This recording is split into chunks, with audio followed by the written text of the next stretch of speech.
Анан мына парламентке барса бул бизнесин коргойт, анан антет минтет деп кылат го. Бизнесибиз деле жок. Балдарым душманыңар таш ыргытса силер аш ыргыткыла дейт эле.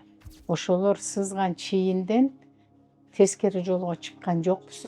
Чыңгыз Айтматов, Сүйүнбай Эралиев, Турар Кожомбердиев бири-биринен руханий азыктанып алышчу экен да аларчы. Дарыгер бололу, атамды өзүбүз ылайыктырып алабыз дегендей сезимдер болгон ошол мезгилдерде. Ушул кезге чейин басып өткөн жолума, жасаган иштеримен, топтогон тажрыйбамды мен элге арнасам деген гана максатым ушул эле. Гүлнара Маришовна, сизди коомчулук саламаттык сактоо министрлигин жана социалдык өнүктүрүү министрлигин жетектеген инсан катары тааныйт. Ал эми бүгүнкү маектин жүрүшүндө сизди эң оболу биз адам катары, аял катары тааныганга аракет кылабыз жана эмне үчүн жогорку кеңешке аттанып жатасыз, кандай өзүңүздүн программаңыз бар, мына ошону дагы алдыда сурайбыз. Эң оболу өзүңүз жөнүндө айтып берсеңиз, сиз кайсыл жактын кызы болосуз, балалыгыңыз кайсыл жерде өткөн? Чоң рахмат, саламатсыздарбы? Мен балалык чагым Кереметтүү Кара Кулжа районунун Сай айылында өткөн. Өзүм үй бүлөдө 11 бир туугандын ичинде чоңойгонмун. Негизи менин дагы өзүмдүн бир өзгөчөлүгүм бар. Эгиздин төгөйүмүн. Менин дагы Гүлбара деген эгизим бар. Ал дагы кесиби боюнча врач мендей. Анан менин 4 эркек бир тууганым, 7 кыз бир тууган болобуз. Ошол жерде бактылуу балалыктын кучагында чоңойдум. Атам менен апам жашоосунда бир абдан бир өрнөктүү өмүр сүрүшүп, анан бизге бир жакшынакай тарбия калтырып кетишти. Бүгүнкү күндө ошо ата-энемиз көзү өтүп кетти. Атам көп жылдар бою ошол өзүбүздүн жашаган чачыранды айылдарды, ошо 7-8 айылдардын баардыгын бириктирип, түшүрүп келип, ошол жерде атайын бир колхозду уюштурган инсан болгон. Ошол жерде 25 жыл өмүрүнүн акырына чейин колхоздун башкармасы кызматын аркалады. Апам болсо физика, математика мугалими эле. Бизге бир жашоодогу бир ынтымактын учугун улагыла, анан кийин дайыма чынчыл, таза, ак ниет болгула дегендей абдан бир жакшы тарбияны берип кетишти. Мен ал үчүн абдан ыраазы болом атам менен апама. Мектепти ийгиликтүү аяктагандан кийин азыркы академик Иса Коноевич Акынбаев атындагы Кыргыз мамлекеттик медициналык академиясына келип тапшырдык. Анан ал жерде ошол дарулоо факультетине тапшырып, анан кийин студенттик күндөрүбүз өттү. Анан дарулоочу врач деген адистик менен биз дипломду колума алдым. Аябай кызыктуу болуп турат. Баягы мектепти аяктагандан кийин бул дарыгер болом деген ушул кесипти кантип тандадыңыз? Эмне түрткү болду бул кесипти аркалаганга? Негизи ошол баягы ар бир адам эле бир кичинекей кезинде баягы акыл эскирип, анан бир кесиптин ээси болсом деп бир өзүнчө ойлонгон мезгилде ушу аябай дарыгер болгубуз келчү. Анан ушу мен жана эгизим бар деп айтпадымбы, ана көз бала чагыбызда үйдө ак халаттар болот эле. Ак халаттар ошол баягы саанчылардын халаттарынан болсо керек, ал убакта ак халат кийип алып жүрүшчү да, анан жакшынакай таза ак халатты кийип алып, анан экөөбүз күзгүдөн көрүнө берчүбүз, врач болсок депчи. Анан кийинки мезгилдерде биз эс тартып, ошол кичине классыбыз жогорулап калган мезгилде атам тез ооруп калчу болду. Анан колхоздун, элдин түйшүгү деле бир абдан бир ошол мезгилдерде таасир этсе керек ден соолугуна. Анан дарыгер бололу, атамды өзүбүз ылайыктырып алабыз дегендей сезимдер болгон ошол мезгилдерде. Анан жана балалык чагымды айтып отурсам, эң бир бактылуу балалык чагыбыз өткөн экен да ошол айылдачы. Анан биз баягы көп бир тууган болгон үчүн бири-бирибизди абдан жакшы карачубуз да. Эшикте балдар ойноп жүрсө, апам бизге кичинекейлерди бешикке бөлөп берчү да, анан тезирээк уктагылачы деп тербетип аларды. Биз дагы чыгып ошолор менен кошо ойнойт элек деген күндөрдү эстеп атам да азырчы. Абдан жакшы күндөр болду. Баарыбыз жогорку билимдүү болдук, окудук. Анан ошентип окууга тапшырып калдык. Келип окуп, окууну бүткөндөн кийин 1 жыл Бишкек шаарында интернатура өттүм мен. интернатураны бүткөндөн кийин анан ал мезгилде биздин саламаттык сактоо министрлигинин эле жолдомосу менен сен кайсыл жакка барасың деп сурачу эмес. Ошол жолдомо менен барып сен ушул айылга барып жумуш кыласың, аткарасың кызматты деп жөнөтчү. Анан жолдошум экөөбүз 2 балабызды көтөрүп 2 түйүнчөктү алып дегендей анан Кара Суу районуна жолдомо менен барып иштеп калдык. Жашообузда 2 уулдуу болдук. Чоң уулум Бакай дарыгер болду, менин жолуму жолдоп, Кыргыз мамлекеттик медициналык академиясын бүтүрдү. Андан кийинки уулум англис тили боюнча бүттү. Чоң уулум андан кийин ошол хирург болду, өзүнүн кесиби боюнча. Анан Анкарага барып окуп, перфузиолог болуп келди. Ал бүгүнкү күндө баягы адамдардын жүрөгүнө операция жасап атышпайбы, ошонун жасалмакан айлантуу аппаратын иштетчү. Андан кийин эми тагдырда ар кандай нерселер болот экен. Тагдырдын жазмышы менен ошол уулум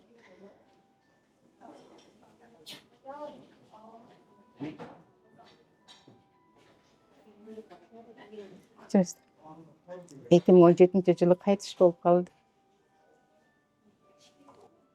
Ыйлабайын деди.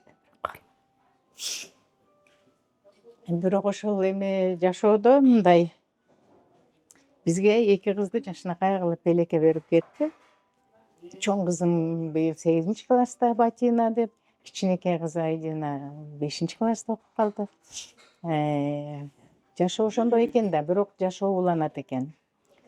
Жашоо уланды. Анан кийинки уулум ошол улуттук Кызылай коомунун Оштогу өкүлчүлүгүн жетектейт. Анын 3 уулу бар жакшынакай, 2 жакшынакай келиним бар. Келиндерими бирок мен мындай кызымдай көрөм да, кызым деп айтам. Аябай жакшынакай келиндерим бар. Апа деп сыйлап турушат. Участкалык терапевттен баштап, терапия бөлүмүнүн башчысы кызматында иштедим. Андан кийин башкы дарыгердин поликлиника иштери боюнча орун басары болдум. Поликлиниканын башчысы болдум. Анан саламаттык сактоо тармагында 96-жылдан баштап реформа жүрбөдүбү? Ошол реформанын алкагында анан үй бүлөлүк медицина борборлору түзүлүп калды. Анан ошол үй бүлөлүк медицина борборуна 2001-жылдан баштап директор кызматын аркаладым. 2011-жылга чейин ал кызматтарда иштедим. Абдан бир жакшы, бир ушу эл үчүн, элдин ден соолугу үчүн көп жумуштарды аткардык. Ошол эле мезгилде бир жакшынакай шарт болсо экен, ошол биздин медицина кызматкерлерине деген ой максат менде аябай чоң болчу. Биздин бир Нива автомашинабыз бар болчу, ошо ишкананын. Ошонун үстүнө деле бүт краска, ошол курулуш материалдарын жүктөп алып эле анан барып алыскы тоодогу барууга кыйын болгон жерлер бар эле, Кожокелен деп Папан айыл өкмөтүндө. Ошол жерлерге ташып барып, өзүм кошо краскалашып, өзүм кошо курушуп, жакшы фаптарды курдук, үй бүлөлүк медицина борборлорун курдук. Ошентип 27 жыл Кара Суу районунда мен дарыгер кызматты аркаладым. Жолдошум орус тили жана адабияты мугалими болчу, ал мектепте мугалим болуп кызмат аркалады. Анан ошентип жүрүп биздин саламаттык сактоо министрлигине караштуу медициналык аккредитациялык комиссия бар эле. Ошол комиссияны жетектеп калдым. Ал комиссияны жетектегенде бир мен кийин министр болуп калганда айтып атпаймынбы? Ошол жумушум мага бир абдан бир жакшы неме берди да, жыйынтыгын. Жалпы республика боюнча канча медициналык мекеме болсо мен ошонун баарына барып чыкканмын. Ошол жумушумдун аркасындачы. Анан кийин министр болуп калган убакта ошол мага аябай чоң пайдасы тийди. Анткени кайсы мекеме кайсыл жерде экенин мен баардыгын билет болчумун. Жетекчилерин дагы билет элем. Анан 2022-жылы ошол баягы биздин президентибиздин жарлыгы менен саламаттык сактоо министри болуп калдым. Ал жерде туура 1 жыл эмгектендим. Андан кийин эмгек, социалдык камсыздоо жана миграция министринин кызматын аткардым. Эми бул кызматтар саясий кызматтар. Ошол кайсы тармакта болсо ошол жерге өзүңдүн эмгегиңди барып арнашың керек.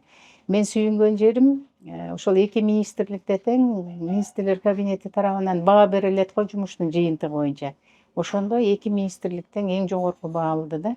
Ошол аз да болсо мен саз жумуш кылып ошол кызматтарымды толук кандуу аткара алдым дейм. Бирок толук кандуу деп да айткандан кээде чочуп кетем, анткени көйгөйлөр толтура. Сиз кайсы маселелерге көңүлүңүздү мындай койдуңуз? Мына ушул тармактарда мен бир мыйзам жазсам экен же бир колдоо көрсөтсөк экен деп. Бүгүнкү күндө биз эмнеге көңүл бурушубуз керек? Алдын алууга.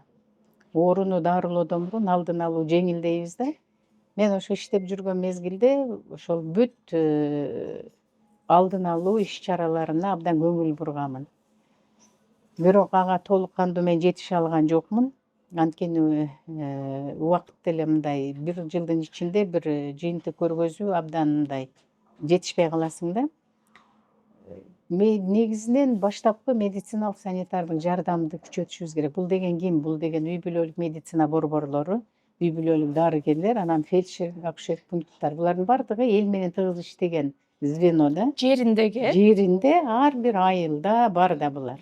Ошолор ар бир жаранды өзүнүн аймагында жашаган ар бир жарандын ден соолугун билиш керек, 5 колундай. Ошол ар бир үй бүлө мүчөсүнүн ден соолугун ошол категорияга бөлүп туруп, анан ошону өзүнүн 5 колундай үй бүлөлүк дарыгерлер билиш керек. Ошон мындай үй бүлөлүк дарыгер дегенде анын ичинде акушер-гинеколог бар, педиатр бар, терапевт бар. Бүт ошол кызматтарды керек болсо алар окулисттин дагы, лордун да кызматын аткарышат да бүгүнкү күндө үй бүлөлүк дарыгерлердин. Бирок аябай мындай иштөө, иш ченемдери абдан оор да.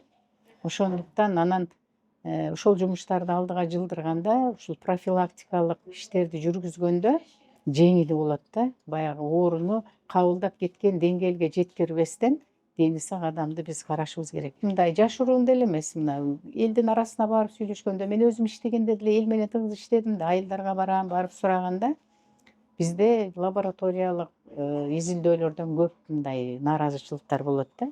Мына жеке менчик клиникаларга барсаң, моундай кылат, моунча сом кымбат дегендер бар да, аны баарыбыз эле көрүп атпайбызбы? Ошол максатта мамлекеттик лабораторияларды ошондой кылып уюштуруш керек. Мен бирден бир багытым дагы ошол. Референс лабораториялар областтык деңгээлде болуш керек.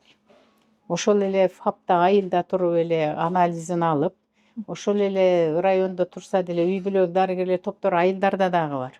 Ал жерден деле оорулуунун келген анализдерин алып, анан аларды ошол эле жанагы референс лабораторияга мамлекеттикине алып келип тапшырып, анан анын жыйынтыгын жарандар кадимкидей эле телефон аркылуу эле ошонун жыйынтыгын ала турган деңгээлге мамлекеттик лабораторияларды жеткиришибиз керек. Ушул менин экинчи багытым болгон ошол мезгилде. Ушуларга биз жеткенде анан абдан жакшы болот. Бүгүнкү күндө кадрлардын жетишсиздиги абдан чоң көйгөй болуп атпайбы? Ошол айыл жеринде барып иштей турган жаш врачтардын жашоо шартын, алардын социалдык колдоосун, башкасын жасабай туруп биз жаш врачтарды алып бара албайбыз. Бул ачык сөз. Ошон үчүн ошонун баардыгына биз жеткенде анан ошол жердеги кадр маселеси чечилет. Эми саламаттык сактоо министрлигинен социалдык өнүктүрүү министрлигине ушул тармакка келсек, бул тармактагы түздөн түз элдин жашоосу менен байланыштуу бул жаатта кандай бир реформалар жүрсө дейсиз? Эмнени сунуштайт элеңиз? Биз ошол эле майыптуулук боюнча группаларга өтүп атпайбы? 1, 2, 3 группага. Ошондо кээ бир нозологиялар боюнча, оорулар боюнча мындай 1 жыл, 2 жыл мындай айтканда да, анан сен 3 жылга чейин аласың, анан сен мынча жылга чейин аласың деген чектөөлөр болуп калган. Кээ бир оорулар бар, алар ордуна келбей турган. Мына ошондой ооруларды мен айтканмын да ошол кызматкерлерге. Ошолорго мөөнөтсүз берели. Анан кийин жеке ассистент деген бар. Бул ошол 1 группадагы өзүн өзү кароого мүмкүнчүлүгү жок адамдар бар да. Ошол балдарга, өзүн өзү карай албаган балдарга ошолордун ата-энесинин бирөөсүнө жеке ассистент кызматы боюнча акча төлөнүп берилет. Анан ошолор иштебесин делип калган жерлери бар. Мен ошондо ошолор дагы иштесин, кошумча иштеп деле акча таба берсин алар деген жагдай боюнча дагы жакшы бир эмени киргизгенбиз. Миграция жаатында абдан чоң маселе бар. Ошолордун медициналык кароосу Анан бул жактан тапшырбай ошол жака барганда анализ тапшырасыңар дагы могул анализдерди силер ошол жерден тапшырып өтүшүңөр керек деп эле мигранттарды кыйнай беришет да. Биз ошону ушул жерден эле тапшырып барган анализдерин силер жараткыла деп бир канча жолу кайрылып атабыз. Ушуга жетишишибиз керек биз келечекте. Мигранттар болбой коет деп мен айта албайм. Ал бул деген агым да. Бул нерсе боло берет. Бул табигый процесс. Ошон үчүн биз ошолордун дагы жеңилдетели деп ошол мен иштеп жүргөн мезгилде Ошто миграциялык ресурстук борбор ачылды. Анан аны биз дагы жалпы региондорго дагы башка региондорго дагы ошону Бишкек кылып ачалы деп. Ал борбор ошол биздин мигранттар кетип атканда алдын ала ошолорго бүт баардык нерсени үйрөтөт. Сен барганда моундай болушуң керек, тигиндей кылып жүрүшүң керек, бул документтерди алып барышың керек деп жол көрсөтө турган атайын борбор ачылды. Бул дагы ошол барам деген мигранттар үчүн бир топ жардам да. Өзүңүздүн азыр программаңызда ушу кандай мыйзамдарды сунуштаймын деп жаздыңыз? Биз бүгүн сиз белгилегендей ушул мыйзамдарды ишке ашырып, мыйзам жазып, элдин керегине жарай турган мыйзамдарды алып барышыбыз керек. Элдин үнүн угушубуз керек. Анан элдин болуп аткан көйгөйүнүн баарын жеткирип бийликке, ошолордун ортосунда көпүрө болуп, ошол биздин мыйзамдарыбызды биз алып чыгышыбыз керек. Ушу саламаттык сактоо, коомдук саламаттык сактоо тармагындагы сапаттуу азык-түлүктөр боюнча канча мыйзам болсо, ошолордун сөзсүз түрдө бир жеринде бир жетишпеген жактары бар да. Ошолорго толуктоо өзгөртүүлөрдү киргизүү менен биз бул жагынан профилактиканы биринчи колго алсак, элдин саламаттыгына көрсөткөн чоң жардамыбыз бул. Экинчиден жана мен айтып аткан ошол эле мыйзамдардын ошонун эле ичине кирип кетип, баягы мыйзамдарды караган мезгилде толугу менен инвентаризация болбоду беле мыйзамдар. Мына ошол мыйзамдар инвентаризация болгондо да көп толуктоолор кирди. Азыр кирбей калган жактарына киргизиш керек сөзсүз түрдөчү. Сиз чоңоюп өскөн 11 туугаңыз менен ошо бактылуу балалыкты өткөргөн Кара-Кулжа жөнүндө да айтып берсеңиз, ушул округдан аттанып атасыз. Бул жерде кандай маселелер бар, эмнелерди көтөрөм дейсиз? Кара-Кулжа району тоолуу райондордун катарына кирет. Анан абдан бир мындай толкундануу менен айтам да, ушул өзүң туулуп өскөн жериң баарынан кымбат. Ошол эле Кара-Кулжага Өзгөн районундагы айыл өкмөттөрү кошулган жарымы. Биз негизи көтөрө турган маселени бир эле округда эле мен ошол элге жардам берем дебешим керек дейм да, эгер мен азыр талапкер болуп баратам, депутат болуп калсам, эми ал деген маңдайга жазган буйрук. Ар бир талапкер өзү бир жакшынакай үмүт менен баратат. Мен алардын баарына ийгилик каалап кетейин мүмкүнчүлүктөн пайдаланып. Ошол жакшынакай үмүт менен Кыргызстандагы болуп аткан баардык көйгөйлөрдү көтөрө билишибиз керек дейм. Ушул баардык Кыргызстан элине жардам бериш керек дейм. Анан негизи ошол Кара-Кулжа жакты ала турган болсом, бизде Алайкуу деген эң алыскы биздин айыл бар. Ошол жактарда жанагындай мини гэстерди жасаш керек элдерге эне катары. Андан кийин ушул айыл жерлеринде чакан ишканаларды көбөйтүш керек. Анткени бүгүнкү күндө айылдарда ишке жарамдуу жаштардын көбү сыртта жүрөт. Жаштар мындай азыраак да. Анан пенсия курагына жетип калган жарандар басымдуулукта болуп атат да бүгүнкү күндө. Бирок жаштар деле бар, айылда калып жасап аткан. Ошон үчүн аларга бир жумуш таап берүү максатында ушундай нерселерди жасаш керек. Ошол жерде алар өзүнүн салымын көбөйтүш керек. Анан бизде негизинен мал чарбачылыгы, ошол мал менен көп эмгек кылышат. Эне катары кандайсыз? Кандай энесиз? Балдарга кандай тарбия бердиңиз? Мен эне катары өзүмдү мактап калат окшоймун эмичи. Эне катары мен аябай мындай мүнөзүм жумшак. Бирөөнүн көңүлүн ооруткум келбейт. Эч кимдин көңүлүн оорутпадым ушул кезге чейин. Бирок ошол эле мезгилде катуу жагым дагы бар да. Эгерде бир көңүлүмө жакпай бир нерсе жасаса, жумшак сөз менен эле кичине мындай кырып кое турган дагы мүнөзүм бар. Анан неберелер 5 неберебиз бар да. 3 уул 2 кыз. Анан сиз эң сонун чоң энесиз деп калса сүйүнүп калам. Баягы баланын тили менен чындык эле айтылып аткан го депчи. Анан келиндерим менен мен курбу сыяктуу сырдашам. Өзүм сырымды айтам. Могу кийимди кийсем болобу деп кеңеш сурайм алардан. Кайсыл жерим туура эмес болуп атат деп сурайм.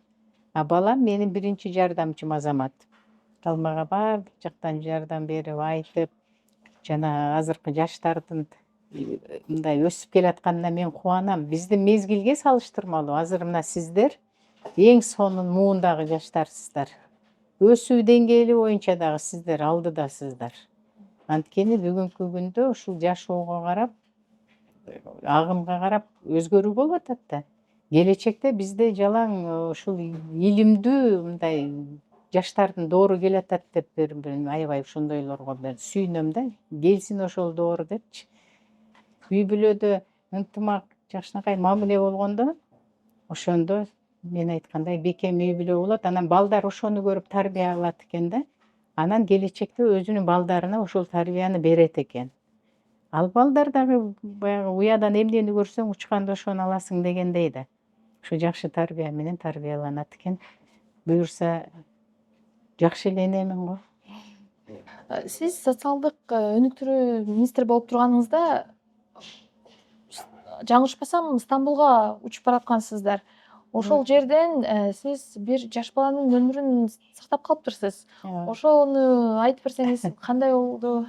Эми мен кээде өзүмө дагы таң калып калам да, ушул самолетко түшкөндө ушу ооруп калгандарды көп эле эметесиң го, угуп каласың го. Анан самолетко түшсөм бирөө жарым ооруп калса, ошолорго бир жардамым тийип калабы экен деп эле ошол баягы кан басымын өлчөгөн аппаратты, анан дары дармек салган аптечканы дайыма жаныма салып алам да сумкага. Анан ошол Стамбулдан келе жатканда, анда дагы ошол баягы эмгек маселеси, үй бүлө маселеси боюнча атайын иш чара болуп, анан келе жатып эле анан бир кезде бир бала өтүп кетип бара жатып эле анан кийин тарс кулап түштү. Анан бир салон ызы чуу болуп калды. Жанымда менин коллегам отурган, аны тур деп эле тургуза калып, эс учун жоготуп, анан аны балдар көтөрүшүп, отургузушуп, жаткырдык аны.